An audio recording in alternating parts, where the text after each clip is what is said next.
சங்கீதம் 62. தேவனையே நோக்கி என் ஆத்துமா அமர்ந்திருக்கிறது. அவரால் என் இரட்சிப்பு வரும். அவரே என் கன்மலையும் என் இரட்சிப்பும் என் உயர்ந்த அடைக்கலமுமானவர். நான் அதிகமாய் அசைக்கப்படுவதில்லை. நீங்கள் எதுவரைக்கும் ஒரு மனுஷனுக்கு தீங்கு செய்ய நினைப்பீர்கள்? நீங்கள் அனைவரும் சங்கரிக்கப்படுவீர்கள். சாய்ந்த மதிலுக்கும் இடிந்த சுவருக்கும் ஒப்பாவீர்கள்.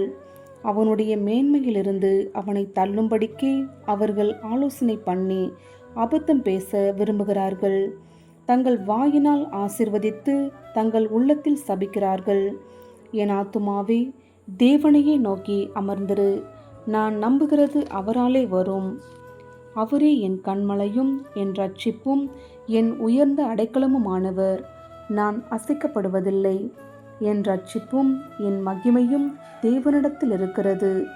பலனான என் கன்மலையும் என் அடைக்கலமும் தேவனுக்குள் இருக்கிறது. ஜனங்களே, எக்காலத்திலும் அவரை நம்புங்கள். அவர் சமூகத்தில் உங்கள் இருதயத்தை ஊற்றிவிடுங்கள். தேவன் நமக்கு அடைக்கலமாயிருக்கிறார்.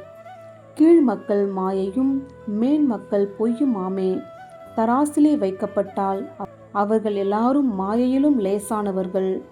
கொடுமையை நம்பாதிருங்கள். கொள்ளையினால் பெருமை பாராட்டாதிருங்கள். ஐஸ்வர்யம் விருத்தியானால் இருதயத்தை அதின்மேல் வைக்காதேயுங்கள். தேவன் ஒரு தரம் விளம்பினார், 2 தரம் கேட்டிருக்கிறேன்.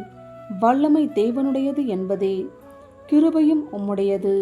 ஆண்டவரே, தேவரீர் அவனவன் செய்கைக்குத்தக்கதாக பலனளிக்கிறீர்.